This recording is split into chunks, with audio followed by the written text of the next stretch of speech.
하나님의 말씀 누가복음 3장입니다. 누가복음 3장 7절, 8절 두 절의 말씀입니다. 한 절씩 번갈아 가면서 교독하여 읽겠습니다. 제가 먼저 7절 읽겠습니다. 요한이 세례를 받으러 나오는 무리에게 이르되 독사의 자식들아 누가 너희에게 일러 장차 올 진노를 피하라 하더냐. 그러므로 회개에 합당한 열매를 맺고 속으로 아브라함이 우리 조상이라 말하지 말라. 내가 너희에게 이르노니 하나님이 능히 이 돌들로도 아브라함의 자손이 되게 하시리라. 아멘. 우리 9월달 전체 주제를 한번 같이 읽어볼까요? 시작. 성령의 열매를 맺으라. 성령의 열매를 맺으라. 성경에 보면 열매에 대한 말씀이 있는데요, 성령의 열매, 의의 열매, 좋은 열매. 오늘 본문에 등장한 오늘 말씀의 제목을 띄워주시겠어요? 읽어보겠습니다. 시작. 회개에 합당한 열매를 맺으라. 아멘. 성경에 빌립보서 1장 하단에 보니까 무슨 열매 등장해요? 맞아요, 의의 열매. 9월달 전체 주제에서는 뭐가 등장해요? 성령의 열매. 오늘 제목에는 뭐가 등장해요? 회개의 열매. 사실은 다 엇비슷한 그 뉘앙스를 가지고 있긴 하지만 오늘 본문 회개에 합당한 열매를 맺으라, 이 본문에서는 이 회개에 합당한 이 부분에 좀 집중하려고 합니다. 뭐에 합당한? 회개에 합당한. 우리는 원하든 원하지 않아든 열매를 다 맺고 살아요. 어떤 사람을 보면 육체의 열매가 너무나 많이 맺어지는 사람도 있고, 어떤 분은 보면 참 감사하게도 성령의 열매가 많이 맺어지는 사람이 있어요. 그런데 감사한 건 육신의 열매를 너무나 많이 맺다 보면 그 사람이 자기가 맺어놓은 육신의 열매를 보게 되는 날이 있어요. 보게 되는 날이 있어. 아이고, 내가 하나님의 뜻대로 안 살고 내 맘대로, 내 멋대로, 내 뜻대로 살다 보니까 육체의 열매를 이렇게 많이 거뒀구나. 그 순간이 뭐 할 수 있는 기회예요? 맞아요, 회개할 수 있는 기회예요. 그러니까 육신의 열매를 예수님 모를 때에 많이 맺는 거가 분명 죄긴 죄지만, 깨닫기만 한다면 회개로 넘어가서 그 죄지었던 삶이 스프링처럼 마치 그 걸음처럼 쓰임받을 수도 있어요. 어떤 사람들이 간증하고 다니는데 이렇게 다녀요. 저는 일평생 죄만 짓고 살았습니다. 그러니까 여러분도 회개하고 예수님 믿고 건강한 삶을 사세요. 이런 간증을 하시는 거예요. 어디서 그런 간증을 하시냐면 요즘에 재소자들 교도소에 문이 열렸어요. 코로나가 좀 적어돼서 강연들을 계속 할 수 있도록 열렸어요. 누가 가서 간증하나 보니까 재소자들 앞에서 아주 떳떳한 삶을 살았던 사람이 간증하기 좋을까요? 동일한 삶을 경험했던 사람이 좋을까요? 맞아요. 나도 어렸을 때 부모에게 이렇게 어려움 당하고 친구들 사이에서 오해가 생기고 삶 속에서 갈등이 생겨서 어둠 속에 지냈지만 내가 그게 뭐인 걸 발견해. 그게 다 무슨 열매? 죄의 열매, 육신의 열매인 걸 발견했습니다. 그게 내가 떳떳한 줄 알았는데, 그게 내가 자랑거리라고 여겼는데, 그게 내가 어쩔 수 없다라고 여겼는데, 그게 육신의 열매인 걸 알고 이제 예수님이 나를 위해 십자가에 돌아가신 걸 믿고 그런 삶을 청산하고 이제 회개에 합당한 열매를 맺고 살 수 있습니다. 이런 간증을 하시는 거예요. 그럼 회개에 뭐한 열매를 맺으라? 합당하는 건 뭐냐면요, 값이 회개에 걸맞는 열매. 그러니까 내가 옆에 있는 사람을 이렇게 좀 조금 이렇게 불편하게 했어요. 그러면 그거를 좀 내가 눈치채고 아이고 잘못했습니다. 그러면 그 사람 덜 불편하게 하는 게 합당한 열매라면, 성령님이 조명하시면 내가 그동안 살았던 삶 속에서 미워했던 건데 그게 살인이라고 발견하게 하시고, 음욕을 품었는데 그게 간음이라고 밝게 알려주시고, 내가 탐욕을 품었는데 그게 도둑질이라고 알려주신다는 거예요. 그러면 이제는 거짓말 조금 안 하고 살아야지, 조금 안 미워하고 살아야지, 이런 열매를 맺는 게 아니라 회개에 뭐한 열매? 합당한. 이제 나는 살인하면 안 되겠다. 그동안은 마음으로 미워했지만 이게 살인이라고 알려주시니까 이제 미워하면 안 돼. 그게 바로 뭐의 열매? 회개에 합당한, 예수님의 핏값에 걸맞는 삶, 예수님의 핏값에 알맞는 삶입니다. 회개에 합당한 열매. 어떤 사람이 그랬대잖아요. 10,000달란트를 빚져가지고 하도 못 갚을 것 같으니까, 10,000달란트는 그 사람이 100년 동안 한 푼도 안 쓰고 다 모아도 10,000달란트 못 모으니까, 이 사람이 하도 애원하니까 다 탕감을 해줬어요. 근데 그 사람이 집에 돌아가는 길에 100데나리온, 그러니까 한 3달치 월급을 자기에게 안 갚은 사람을 멱살을 잡고 돈 내놓으라 그랬대요. 그럼 이 사람은 회개에 합당한 열매예요? 회개에 적당하지 않은 열매예요? 맞아요. 적당하지 않은 열매예요. 그러니까 동네에 소문난 거예요. 이 사람 10,000달란트 탕감받았다고 하면서 멱살 잡고 산다고. 우리가 이런 거예요. 나는 구원받았어요. 그래요. 어떻게 해요? 예수님이 날 위해 피 흘렸어요. 그래요. 저 사람 예수님이 피 흘려서 구원받았대. 이렇게 동네에 소문났는데 어느 날 가보니까 옆집 주인이 조금 뭐 잘못한 걸 가지고 막 멱살 잡고 싸우는 거예요. 사람들이 뭐라 그러냐면, 저 사람 예수님 피값으로 구원받은 거 아닌 것 같은데? 이렇게 소문이 나는 거예요. 지난주에 어떤 분 간증을 좀 보는데요. 탁월한 교수님이더라고요. 뭐 새롭게 하셔서 보시는 분들은 지금 탁 하면 하면 하실 텐데, 그분이 정말 아름다운 열매를 맺어내는데 이렇게 고백하시는 거예요. 이건 내 실력이 아니라 다 하나님의 은혜다. 내게 주어진 모든 것은 다 내가 노력한 결과가 아니라 하나님께서 주신 은혜다. 우리가 그 은혜에 걸맞는 열매가 매일같이 맺어질 수 있기를 축복합니다. 오늘 본문의 세례 요한 예수님의 사촌이죠. 예수님보다 6개월 먼저 태어난 세례 요한이 세례를 받으러 나오는 사람들이 있는데, 어이구 잘 나왔다 칭찬해 주는 게 아니라 누가복음 3장 7절, 누가복음 3장 8절 말씀해 보니까 세례를 받으러 나오는 사람들에게 뭐라 그래요? 독사의 자식들아, 이렇게 말해요. 근데 독사의 자식들아 이렇게 하셨을까요? 아마 좀 눈을 이렇게 찡그렸뜨면서 침도 좀 튀어가면서 독사의 자식들아 이렇게 하셨을 것 같아요. 그렇게 하면서 뭐라고 말해요? 오늘 본문의 제목이죠. 읽어보겠습니다. 회개에 합당한 열매를 맺고 속으로 아브라함이 우리 조상이라 말하지 말라, 이렇게 따끔하게 얘기해 주는 거예요. 세례 요한이 왜 세례를 받으러 오는 사람한테 자 세례 받으세요 이렇게 말하지 않고, 아니 왜 이렇게 독사의 자식들아 따끔하게 책망을 했을까요? 왜 그러냐면 오늘 우리는 지금 누가복음을 읽고 있지만 마태복음에는 좀 자세하게 기록되어 있어요. 원래는 많은 무리가 세례받으러 나왔어요. 많은 무리가. 그때는 세례 요한이 세례를 잘 줬어요. 물에다가 붕덩 잠근 다음에 거듭난 인생으로 사세요 하면서 세례를 잘 줬어요.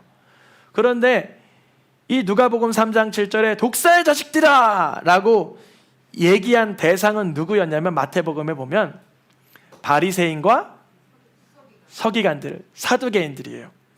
그러면 왜 다른 사람들은 세례 받으러 올 때 세례를 주고 이 바리새인들은 독사의 자식들아 이렇게 말했냐면, 그 차이가 어디에 있냐면 마가복음 3장 5절 6절에 보니까 3장 5절과 6절, 노란 글씨만 읽어보겠습니다. 자기들의 죄를 자복하고 요단강에서 그에게 세례를 받더니, 그러니까 세례 요한한테 독사의 자식들아 이렇게 책망을 안 받고 세례 받은 사람은 뭐한 사람들이에요? 죄를 자복한 사람들. 여러분, 죄를 자복한다는 게 사실 뭐 제가 뭐 그런 건 아니지만 남자에게는 굉장히 힘들어요. 이게 남성 여성 구별하는 게 아니라 남성들은 뭐가 강해요? 자존심이 강해요.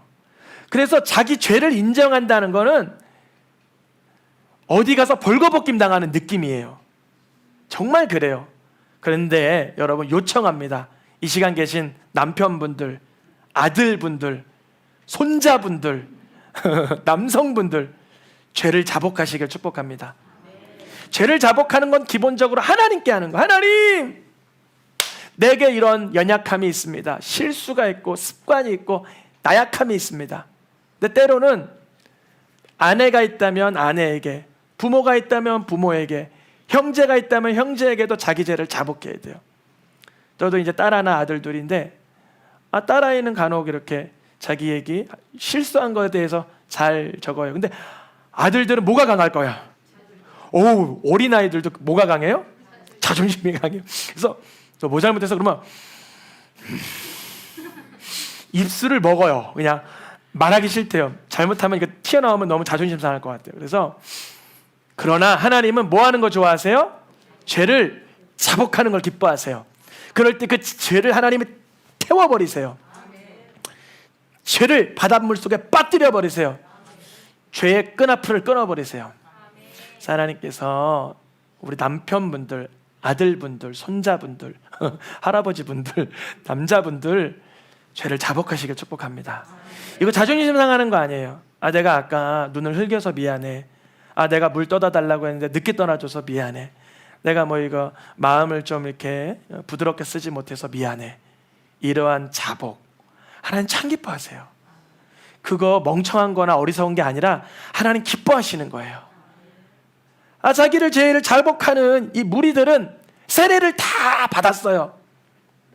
근데 이 독사의 자식들아 라고 책망받은 바리새인들과 사두개인들은 죄를 자복하지 않고 구경하러 왔던 거예요. 뒷짐을 딱 쥐고 아이고 죄인들 세례 잘 받네. 세례 받아야지. 저기 여기 창녀도 세례 받고 세리도 세례 받고 아이고 도둑놈도 세례 받고 다 세례 받아. 세례 잘 받네. 그랬어요. 누구는 자복하지 않았어요 지금? 자기 자신은.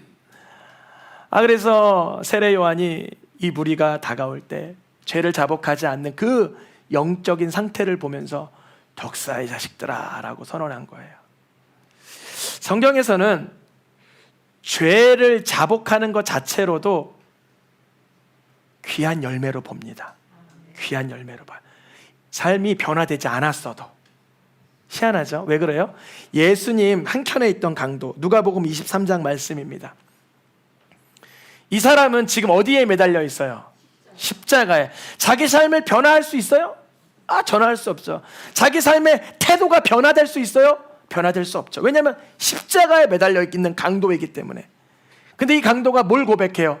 내가 행한 일은 상당한 보험 받는 것이 당연하다 하면서 누구의 죄를 고백하고 있는 거예요? 자기 죄를 고백하는 거예요. 근데 그 순간 예수님이 옆에서 십자가에 매달리실 때 그 강도에게 43절에 뭐라 그러세요? 너가 나와 함께 낙원에 있으리라. 이 사람의 행동이 변화되지 않았어요. 성령의 열매도 특별하게 맺어진 것도 없는 것 같아요. 뭐만 고백했어요? 죄를 고백했어요. 근데 또 한켠에 있던 강도가 있었어요. 그 친구는 그리스도라며 구원해봐. 십자가에서 좀 우리 좀 내려올 수 있게 해줘! 그랬을 거예요. 왜냐면 너무 아프니까 그렇게 우리 좀 구원해주세요 이렇게 안 했을 것 같아요. 너무 아프니까 우리 구원하란 말이야. 십자가에서 내려오게 하란 말이야. 말하지만 뭐는 고백하지 않았어요? 죄가 고백 안 되는 거예요. 사단이 죽기까지 입을 틀어막으려고 하는 영역이 뭐냐면 죄를 토해내지 못하게 하는 거예요. 가지고 지옥 가라는 거예요. 근데 성령의 역사는 뭐냐면 죄를 토해내고 자복하게 하는 거예요. 예수님 앞에 사실은 요 41절이 없었다면, 42절이 없었다면 이 강도는 어디에 있어요? 그 사람이 살았던 인생 그대로 지옥에 갈 수밖에 없죠. 그러나 자복하는 순간, 저도 마찬가지예요. 저도 때로는 상황이 어찌할 수 없는 순간이 있어요. 마치 어디에 있는 것처럼, 십자가에 매달린 것처럼 어떤 자녀와의 관계, 부모와의 관계, 형제와의 관계, 아내와의 관계, 친구와의 관계, 동역자들과의 관계, 수많은 인생 관계 속에서 내가 마치 십자가에 달린 건 아닌데 내가 도무지 사면초가 아무것도 할 수 없는 상태일 때 있어요. 그때 죄를 토해내는 거예요. 주여, 내가 하나님 앞에 좀 오판하거나 잘못하거나 좀 하나님 보시기에 슬퍼할 만한 마음의 태도라도 있었다면 나를 불쌍히 여겨주시고 건져주세요. 그러잖아요. 사면초가지만 어디서 구원할까요? 위에서 건져주세요. 머리채를 들어 올리시는 거예요. 우리는 할 수 없는 공간을 뛰어넘는 주님의 역사가 나타나십니다. 그러니까 많은 사람들이 몰려오는데 바리새인들과 사두개인들도 거기 몰려왔어요. 마태복음 3장 7절 이 말씀, 누가 들어왔어요? 많은 바리새인들과 사두개인들이 어디에 와요? 세례 받으러 오는 거예요? 베푸는 데로 오는 거예요? 그러니까 이분들은 구경하러 온 거예요. 예배당을 구경하러 오지 마시길 축복합니다. 예배당에는 구경하는 것이 아니라 내 죄를 토해내는 것이에요. 육성으로 토해내기 부끄러우면 방언으로 하기 싫으면 묵상으로라도 토해내. 하나님, 한 주간 내가 미워하고 음욕을 품고 탐욕을 품고 하나님 싫어하는 마음 가졌던 걸 나를 불쌍히 여겨주소서. 제가 하나님 앞에 죄를 제일 많이 자복했을 때가 언젠지 아세요? 예수님을 고등학교 3학년 때 처음 믿고 그 고등학교 3학년 2학기 때 참 눈물 많이 흘렸어요. 일주일 동안 죄를 한창 짓고, 그 당시에 저는 학교 다니면 무스를 바를 수가 없었어요. 지금은 뭐 다 이게 자유화가 돼서. 근데 제가 뭐 바르는 거 좋아했을까 그때? 무스를 막 바르는 거예요. 무스를 바르고 막 교복을 또 이렇게 딱 입어야 되는데 그렇게 안 입고 좀 삐뚤게 입어요. 일부러. 그게 뭐 멋인 줄 알고. 그리고 이제 한 주간 대충 내 멋대로 살다가 교회 가면 이런 베레모 같은 걸 쿡 눌러 쓰고 눈물이 계속 나는 거예요. 왜냐면 성령 받았기 때문에 예수님이 날 위해 십자가 죽은 거 알아요. 아는데 삶이 변화되지는 전혀 안 변화되는 거예요. 전혀. 와, 얼마나 안 변화되는지. 한 주간 또 못된 짓 또 했어요. 부모를 속이고 이랑 다투고 밤에 못된 짓 하고 막 사는 거예요. 교회만 오면 또 뭘 고백해요? 내 속에 한 주간 내가 왜 이랬어? 그런 시절을 몇 년 지냈냐면 2년을 지냈어요. 2년 지나니까 어떤 역사가 일어나는지 아세요? 놀라지 마세요. 금요철화 때 방언이 터졌어요. 와, 새생명교회 다다음 주부터 금요철화 시작합니다. 여러분, 방언 받길 축복해요. 제가 방언을 언제 받았냐면 죄 짓다가 받았어요. 못된 짓 하다가 아무리 기도해도 내가 안 변해되는 거예요. 내가 뭐 착해지지도 않고 거룩해지지도 않고 경건해지지도 않고 하는데 금요철화 예배드리다가 이렇게 되는, 이게 이제 영상으로 나가니까 조금만 하는 거야, 방언을. 원래 방언 기도 많이 해도 되는데 이제 이건 사람은 알아들어요? 하나님과 나 사이 무슨스러운 기도라고요? 비밀스러운 대화라고 해요. 하나님께서 저에게 방언을 주시고 회개하게 하시고 성령 충만함을 경험하게 하시고 하시더라고요. 뭘 고백할 때? 죄를 고백할 때. 정말 왜 근데 특별히 여러 가지 죄의 호칭이 있지만 왜 독사의 자식들아 이렇게 얘기했을까요? 독사의 자식. 독사의 특징은 뭘까요? 독사의 특징. 마태복음 12장과 23장 말씀해 보니까 이 똑같은 표현이 세례 받으러 나오는 사람들 무리 속에 섞여 들어오는 바리새인들한테도 했던 말이지만 마태복음 12장, 마태복음 23장에도 똑같이 같은 말로 이렇게 책망을 하세요. 독사의 자식들아. 독사의 자식들의 특징이 뭐예요? 입으로 항상 뭘 말해요? 악한 말을 하는 거예요. 그러니까 뭐가 변화되지 않았다는 거예요. 마음이 변화되지 않으니까 속에 있는 게 입으로 나오잖아요. 그래서 바리새인들과 서기관들이 우리는 죄 안 지었어요. 창녀 같지 않고 세리 같지 않고 도둑놈 같지 않아요. 우리는 세례 안 받을래요. 구경만 하러 왔어요. 그랬는데 너희 하고 있는 말이 너를 지금 대변하고 있는 거다. 그들이 회개하고 돌아오는 모습 보며 감격하며 자기의 것도 자복했어야 되는데 뱀들아, 독사의 자식들아, 그렇게 자애를 자복하지 않으니 무엇을 피할 수 있겠느냐? 지옥 판결을 피할 수 없겠다 하시는 거예요. 오로지 우리가 천국 갈 수 있는 유일한 길은 뭐냐면 내 죄를 하나님 앞에 자복하고 내 죄를 위해서 대신 죽으신 예수님을 내 구주로 믿을 때 천국 가는 줄 믿습니다. 그래서 세례 요한은 세례받으러 오는 무리 가운데 바리새인들과 사두개인들을 골라서 독사의 자식들아라고 말하고 있는 거예요. 그러면 이 말만 하고 끝낸 것이 아니라 이제 살 길을 마련해 줘야 돼. 살 길을. 마태복음 3장 8절, 9절, 10절 말씀에 노란 글씨 읽어보겠습니다. 회개에 합당한 열매를 맺고 속으로 아브라함이 우리 조상이라고 생각하지 말라. 좋은 열매를 맺지 아니하는 나무마다 찍혀 불에 던져지리라. 방법을 알려줬어요. 뭐냐면 뭘 맺으라? 회개에 합당한 열매, 다른 말로 좋은 열매를 맺어야 돼요.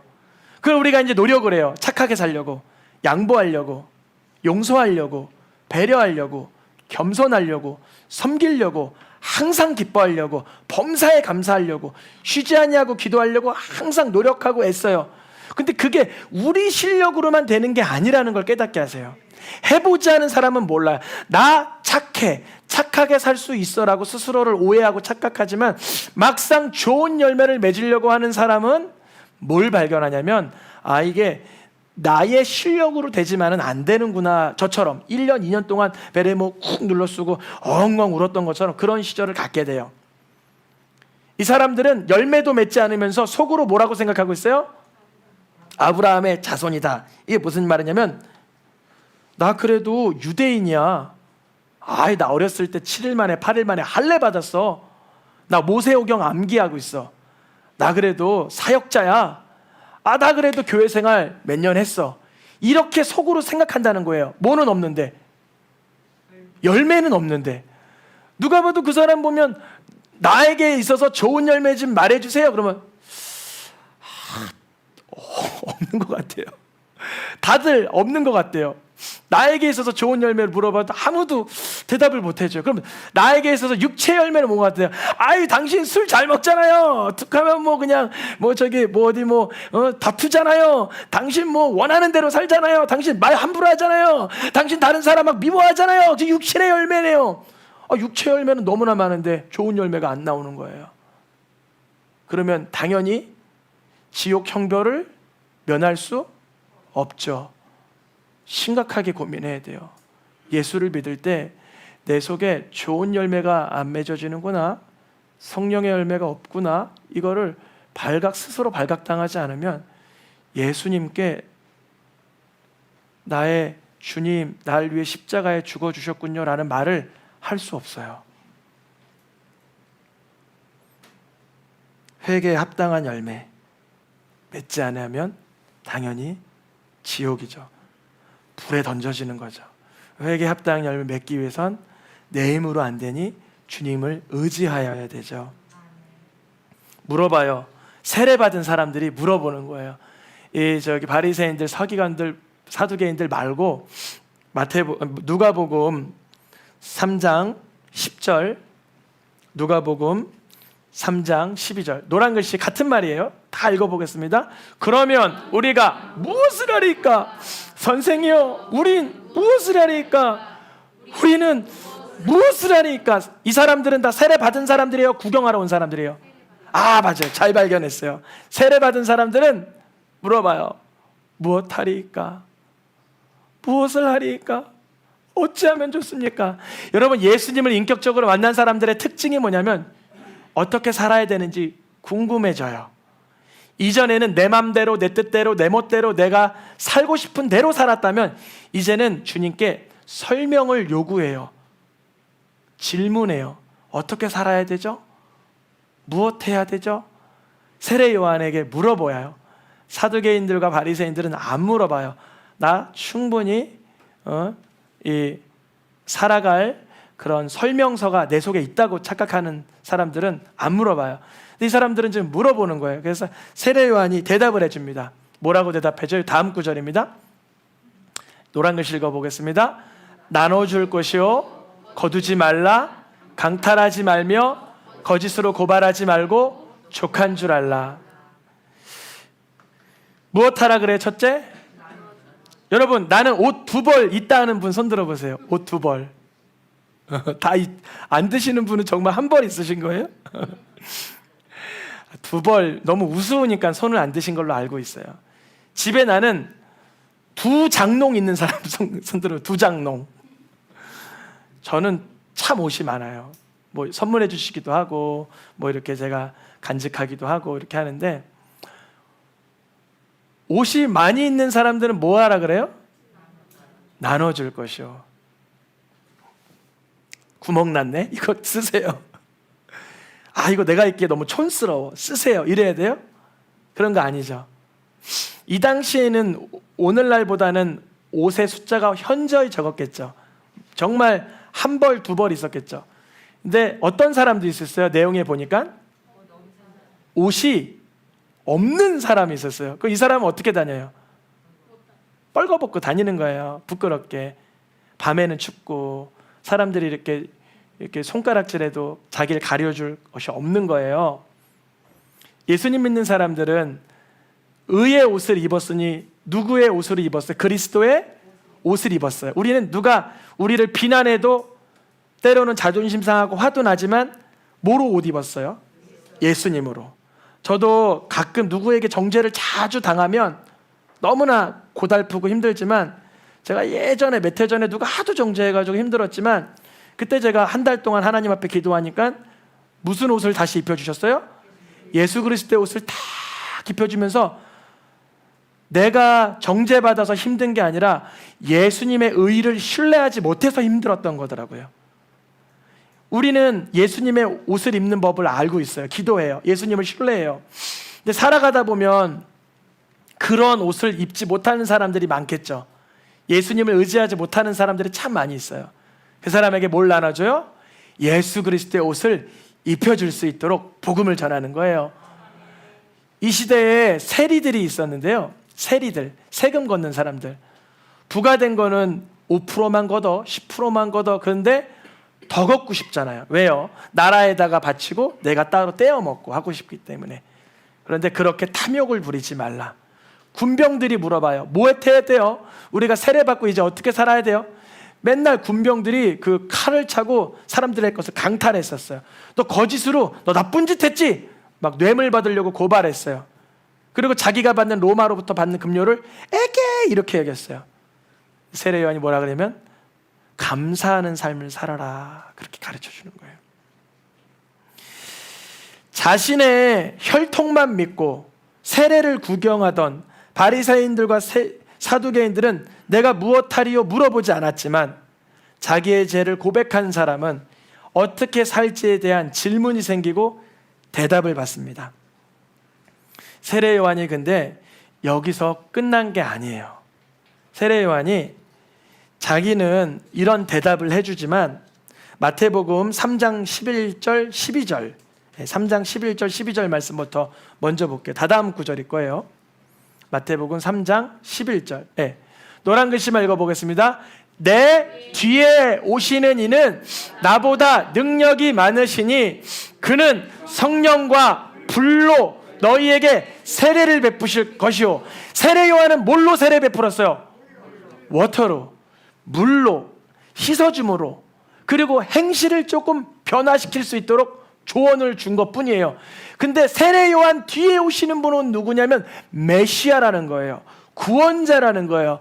그리스도라는 거예요. 누구세요? 이름이 예수님. 예수님을 만나면 어떻게 살까 고민하는 정도가 아니라 성령이 우리에게 임하시는데 뜨거운 불로 임해서 죄 짓고 싶지 않도록 만들어도 주세요. 와, 죄가 미어지게 만들어요. 전에는 죄가 좋았어요. 아우, 쾌락, 탐욕, 탐심, 이기심, 교만, 오만, 이게 좋았어요. 근데 예수님을 만나면 죄가 싫어져요. 죄가 더러운 걸 깨달아요. 미워할 수 없고 음욕을 품을 수 없고 탐심을 가질 수가 없도록 만들어주시는 분이 예수님. 성령을 부어주시고 불로 세례를 베풀어요. 세례를 물로 베푸시는 게 아니라 불로. 아니 이상하다. 어저께만 해도 굉장히 그 친구가 미웠는데 오늘 왜 이렇게 안 미울까? 너무 긍휼히 여겨지고 너무 불쌍히 여겨지네. 나를 하도 괴롭게 하고 모나게 괴롭게 했던 그 사람이 왜 이렇게 사랑스러워 보일까? 어떤 일이 일어난 거예요? 성령이 오신 거예요.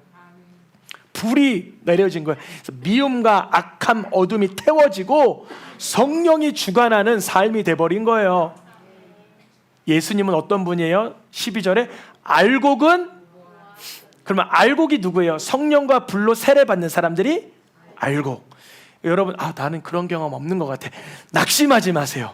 그게 바로 내가 무엇할 꿈의 시작이에요. 없는 거를 발견했다면, 내가 성령의 열매가 부족한 걸 발견했다면 성령의 열매를 맺을 수 있도록 불을 내려주시고 예수님을 정면으로 만나게 해주세요. 마치 정명 충동을 한 것, 차가 꽝 부딪혀서 형체가 없어진 것처럼 예수님이 내 안에 있는지 내가 예수님이 안에 있는지 모를 정도의 영적인 환상 가운데 들어가실 축복합니다. 알곡은 곡간에 들이시고, 쭉정이는 뭘까요? 죄를 고백하지 않았던 사두개인과 바리새인들은 뭐예요? 쭉정인 거예요. 껍데기는 있는데 알곡이 아니었던 거예요. 그래서 끝까지 세례 요한은 그들에게 책망을 하면서 예수님 만나라고 알려주는 것입니다. 베드로 시대 때도 똑같이 물어보는 사람이 있어서 사도행전 그 앞점 2장 37절에 요 앞에입니다. 읽어보겠습니다. 형제들아, 우리가 어찌할 것. 그러니까 말씀 들을 때, 세례 받을 때, 영적인 현상이 일어날 때 무엇할 거, 어찌할 거라고 속에서 반응하게 되는 게 정말 귀한 능력이에요. 제가 어떻게 하면 좋죠? 지옥 갈 것만 같은데, 내가 살아왔던 20년 인생, 그때 청소년, 청년 때 내가 살아왔던 20년을 되돌아보니 난 지옥 갈 것만 같고 분명히 지옥 갈 게 확실한데 나 어찌하면 좋을까요? 이렇게 제 속에서 반문이 생겼어요. 이런 삶을 사는 사람은 하나님 나라 들어갈 수 없지라는 게 너무나 명확해서 자명해졌어요. 그때 베드로가 어찌할 거라고 물어보는 와중에 세례 요한처럼 대답한 게 아니라 무엇을 대답해 주냐면 38절 읽어보겠습니다. 너희가 회개하여 예수 그리스도의 이름으로 세례를 받아라. 그러면 회개하여, 지금 죄에서 돌이키고 싶은 거예요. 이 사람들 어찌할꼬 무엇할꼬 물어봤잖아요. 내 삶에 술을 끊어내고 싶고, 중독을 끊어내고 싶고, 미움을 끊어내고 싶고, 더러움을 끊어내고 싶은데 어찌하면 좋을까요? 뭐로 세례를 받으래요? 예수 그리스도의 이름으로 세례. 여기 그러면 이거예요. 예수 그리스도의 이름으로 물가에 가서 침례받아, 그 뜻일까요? 이 본문은 그게 아니에요. 이 본문은 예수님이 그리스도라는 그 이름으로 내 속에 흠뻑 젖어 들어가야 된다는 그 뜻이에요. 예수님이 나의 구원자구나 라는 그 임재 가운데로 침례를 받으라는 거예요. 예수님이 나의 구주이시구나 라는 사실에 대하여 깊이 들어가라는 거예요. 그래야 성령을 선물로 받아요. 예수님을 고백했기 때문에. 예수님을 고백하게 하시는 분은 성령님이세요. 이 약속은 베드로 시대만 응하는 거가 아니라 밑줄 친 걸 읽어보겠습니다. 너희와 너희 자녀와 모든 먼데 있는 사람 곧 주리야 하나님이 얼마든지 부르시는 자들에게 하시는 것이라. 콜링이라 그러죠. 하나님의 소명. 소명은 하나님의 부르심, 사명은 부르신 자에게 주신 성스러운 일들. 하나님은 얼마든지 소명, 콜링을 하시는데 그때 첫 번째 드러나는 상황이 뭐냐면 내 죄를 자복하게 하세요. 토해내게 하세요. 그때 어찌할 거 무엇할 거 할 때 예수 그리스도의 이름으로 우리가 침례 가운데 들어가는 거예요. 물론 우리도 해마다 침례하고 세례드리고 뭐 이런 거 하잖아요. 근데 물론 그거는 이제 형식상의, 이제 표기상의, 행정적으로 아주 중요하지만 그 가운데 예수님이 나의 구주 되신다는 임재를 경험하게 해달라고 간절히 구해야 됩니다. 오늘의 마지막 말씀, 이거는 완전히 다른 이야기이긴 한데 이것만 하고 마치겠습니다. 탕자가 아버지에게 아주 못되게 하고 저기 나가서 아주 그 음란한 여인들과 돈을 다 탕진하고 어느 시절까지 갔어요? 쥐엄 열매를 먹고자 하되 쥐엄 열매조차 못 먹는 상황에 이르렀어요. 여러분, 의의 열매, 성령의 열매, 좋은 열매, 회개의 열매를 맺기 위해서는 때로는 쥐염 열매도 못 먹는 시절을 하나님이 허락하십니다. 그때에야 이 탕자가 뭐라 그러냐면 어찌할꼬 무엇할꼬 이에 일어나서 아버지께로 돌아가게 되는 그러한 시간을 맞이하게 돼요. 무슨 말이냐면 세례 요한에게 세례받으러 올 때 자복하고 회개했던 사람들은 사실 쥐염 열매도 못 먹던 부류의 사람들, 세리, 창기 이런 사람들에게 아주 멸시와 조롱을 받던 이들이었어요. 오히려 쥐염 열매 정도는 먹지도 않고 취급도 안 하던 바리새인들과 사두개인들은 하나님께로 나아갈 이유가 없었어요.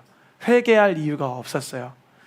우리의 삶에 좋은 열매를 맺게 하기 위하여서, 성령의 열매를 맺게 하기 위하여서 때로는 너무나 그 돼지도 겨우 먹는 쥐염 열매조차 못 먹는 그런 어려운 시기를 지날 때 있어요. 그때에 주께 부르짖기를 축복합니다. 아버지는 좋은 것으로 그 손가락의 가락지를 깨워주시고 깨끗한 옷으로 환복시켜 주십니다. 주님은 우리가 주님을 찾을 때 등지지 않으세요. 외면하지 않으세요. 우리가 9월 한 달 성령의 열매를 맺으라라는 주제로 말씀을 전했는데요. 오늘 마지막 시간 회개의 열매. 회개의 열매는 어찌할꼬 무엇할꼬 하며 예수님을 구주로 만나게 되는 그 열매인 줄 믿습니다. 예수님의 핏값에 합당한 열매가 맺어지기를 축복합니다.